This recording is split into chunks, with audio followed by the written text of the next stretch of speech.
Hello दोस्तों, आपका स्वागत है मैथ जेनिक्स में। हम पिछली वीडियो में प्रश्नावली 4.1 के सवाल कर चुके थे। आज हम पढ़ेंगे प्रश्नावली 4.2। प्रश्नावली 4.2 में हम प्रायिकता के सवाल पूछे गए हैं। प्रायिकता को इंग्लिश में कहते हैं प्रोबेबिलिटी। एक घटना की प्रायिकता ज्ञात करने का सूत्र क्या है?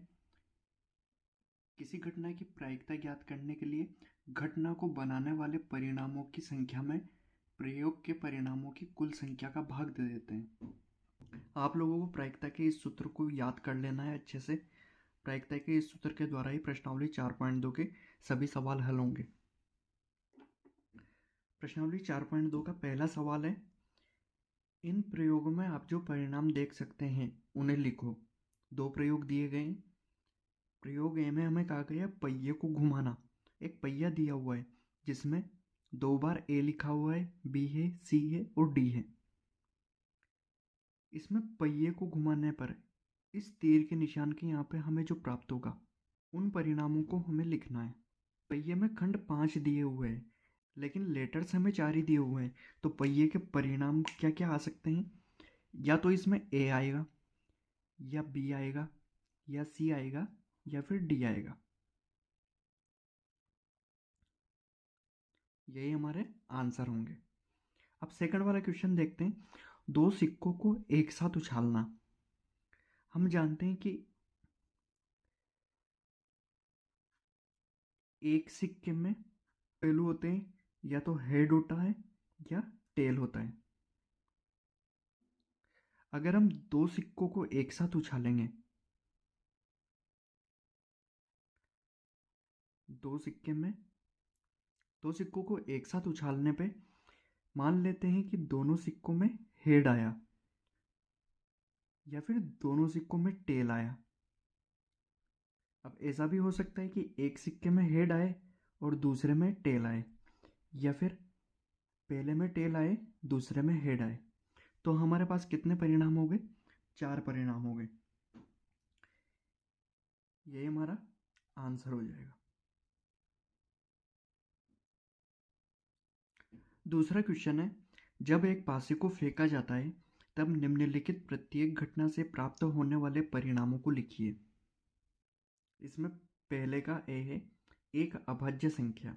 हम जानते हैं कि एक पासे में कितनी 6 सतह होती है और 6 सतह पर 6 अलग अलग अंक लिखे होते हैं 1 से 6 तक। पासे की 6 सतह में 1 2 3 4 5 6 लिखा होता है। अब एक अभाज्य संख्या आने के परिणाम कौन कौन से होंगे? अभाज्य संख्या कौन कौन सी है? दो सबसे छोटी अभाज्य संख्या है, 3 है और 5 अभाज्य संख्या है। तो हमारा आंसर क्या हो जाएगा? 2 3 और 5। इसी तरीके से एक अभाज्य संख्या नहीं, तो 2 और 3 और 5 को छोड़ के सभी संख्या इसमें आंसर आ जाएगी। तो एक अभाज्य संख्या नहीं है, 4 भी अभाज्य संख्या नहीं है और 6 भी नहीं है। 1 4 और 6 हमारा आंसर हो जाएगा। 5 से बड़ी एक संख्या, तो पासे में 1 से 6 तक की संख्या होती है, तो 5 से बड़ी संख्या केवल एक होगी, 6। 5 से बड़ी संख्या नहीं, 5 से बड़ी संख्या नहीं होनी चाहिए, यानी 1 से 5 तक की संख्या है। तो 1 2 3 4 और 5। तीसरा क्वेश्चन देखते हैं, ज्ञात कीजिए। इसमें ए वाला है, प्रश्न 1 ए में सूचक के डी पर रुकने की प्रायिकता। प्रश्न 1 ए में क्या था?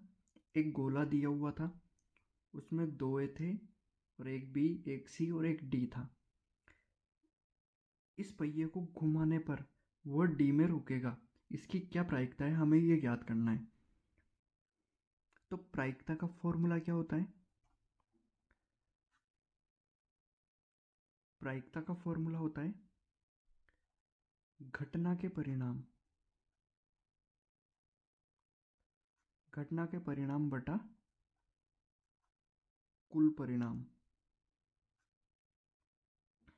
यहाँ पे एक डी दिया हुआ है, तो पहिए के डी पर रुकने के चांसेस कितने? 1 बटा कुल परिणाम कितने हैं? यहाँ पे खंड कितने दिए हुए? 5 खंड दिए हुए हैं। तो ज़रूरी नहीं कि डी पे ही रुकेगा, वो ए पे भी रुक सकता है, बी पे भी रुक सकता है, वो पांचों जगह में से कहीं भी रुक सकता है। तो कुल परिणाम कितने होंगे? 5 होंगे। तो हमारी प्रायिकता 1/5 हो जाएगी, जो हमारा आंसर होगा। तीसरे का बी क्वेश्चन है, अच्छी प्रकार से फेंटी हुई 52 ताश की पत्ती की गड्डी में से एक इक्का प्राप्त करने की प्रायिकता। तो हमें प्रायिकता ज्ञात करनी है।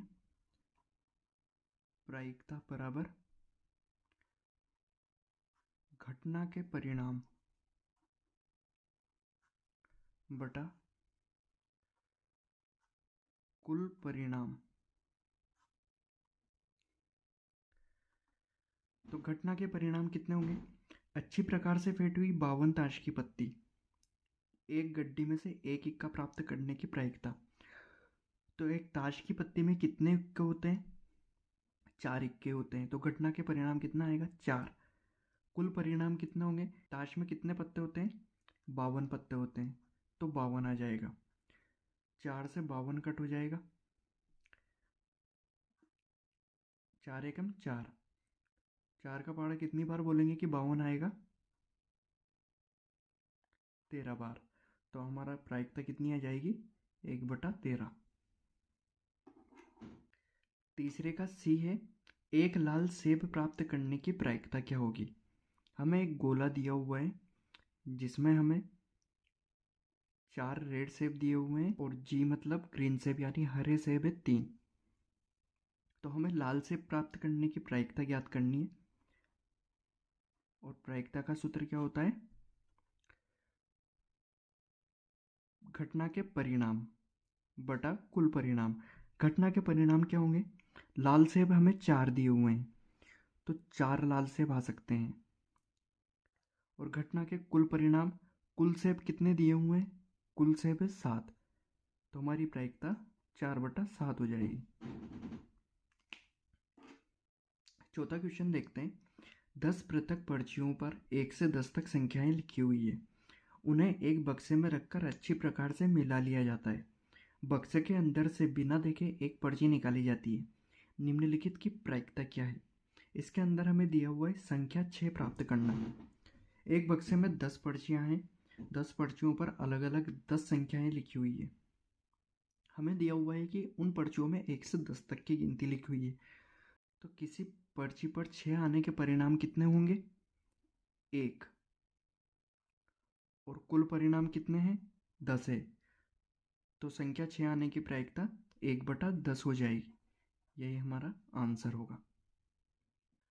चौथे का दूसरा क्वेश्चन है, 6 से छोटी एक संख्या प्राप्त करना। 6 से छोटी कौन कौन सी संख्या हो सकती है? 1, 2, 3, 4 और 5। 5 संख्याएं 6 से छोटी है। तो घटना के परिणाम कितने हो गए?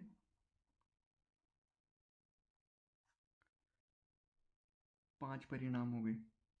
और कुल परिणाम कितने होंगे? 10 होंगे। तो 5 से 10 कट जाएगा 2 बार, तो 1/2 हमारा आंसर आ जाएगा। तीसरा क्वेश्चन देखते हैं। 6 से बड़ी एक संख्या प्राप्त करना। 6 से बड़ी संख्या कौन कौन सी हो सकती है? 7, 8, 9 और 10। तो घटना के परिणाम कितने आ जाएंगे? 4 तो घटना के परिणाम हो गए और कुल परिणाम है 10। तो 2 से कट कर देंगे, 2 दूआ 4 और 2 पंजे 10। तो हमारी प्रायिकता आ जाएगी 2/5। चौथा देखते हैं। एक अंक की एक संख्या प्राप्त करना। अब एक अंक की संख्या कौन कौन सी होगी? 1 होगी, 2, 3, 4, 5, 6, 7, 8 और 9। 10 में 2 अंक हो जाएंगे, इसलिए 10 को नहीं लिखेंगे। तो प्रायिकता क्या हो जाएगी? घटना के परिणाम कितने हैं? 9 परिणाम है। तो 9 बटा कुल परिणाम कितने हैं? 10 हैं। तो 9/10 हमारा आंसर हो जाएगा।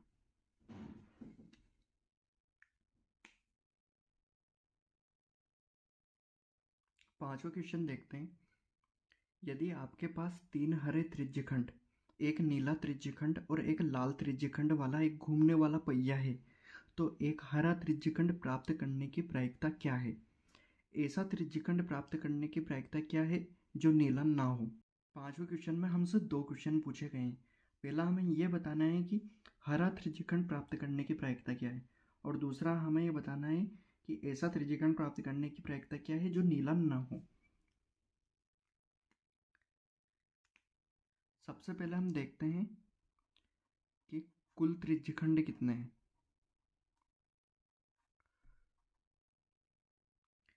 3 तो हरे त्रिज्यखंड है, एक नीला है और एक लाल है, तो कुल कितने हो गए? 5। पहला हमें ज्ञात करना है हरे त्रिज्यखंड प्राप्त करने की प्रायिकता।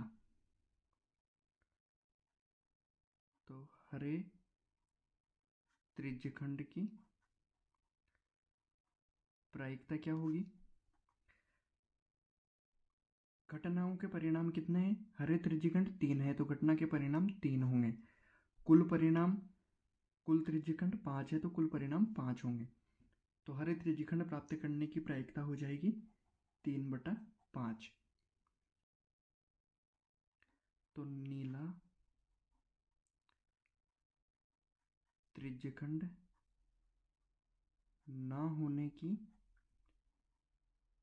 प्रायिकता बराबर घटनाओं के परिणाम कितने होंगे? हमें प्रश्न में दिया हुआ है कि नीला त्रिज्यखंड 1 है और कुल त्रिज्यखंड 5 है, तो 5 में से 1 घटा देंगे तो हमें ऐसे त्रिज्यखंड की संख्या प्राप्त हो जाएगी जो नीला न हो। और कुल त्रिज्यखंड हमें कितने दिए हुए हैं?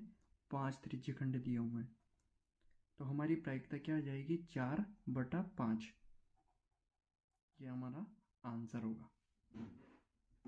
नेक्स्ट क्वेश्चन देखते हैं। प्रश्न 2 में दी हुई घटनाओं की प्रायिकता ज्ञात करें। प्रश्न 2 में हमें क्या दिया हुआ था? प्रश्न 2 के पहले का ए है, एक पासे में एक अभाज्य संख्या आने की प्रायिकता क्या होगी? तो अभाज्य संख्याएं कितनी होती है पासे में? 2, 3 और 5। पासे की 6 संख्याओं में से 3 संख्या अभाज्य होती है, तो इसकी प्रायिकता क्या हो जाएगी?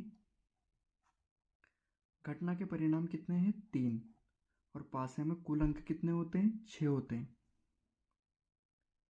3 से 6 कट जाएगा 2 बार, तो 1/2 हमारी प्रायिकता हो जाएगी।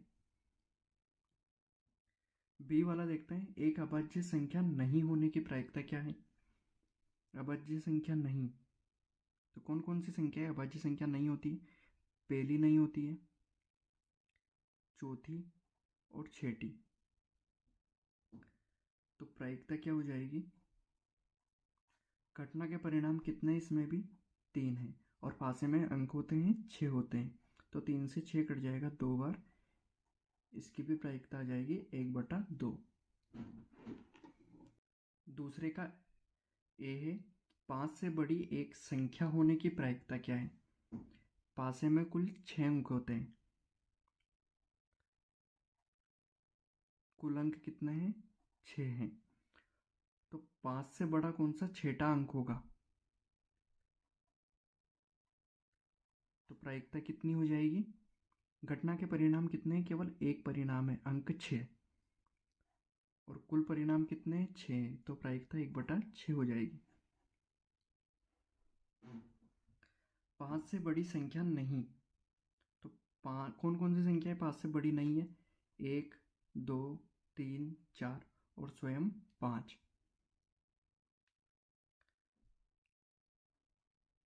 तो प्रायिकता क्या आ जाएगी? घटना के परिणाम कितने हैं? 5 परिणाम हैं, और कुल घटनाएं हैं 6, तो 5/6 प्रायिकता हो जाएगी। यह आपका आखिरी सवाल था। आपकी प्रश्नावली 4.2 समाप्त हो चुकी है। नेक्स्ट वीडियो में मिलते हैं प्रश्नावली 5 के साथ।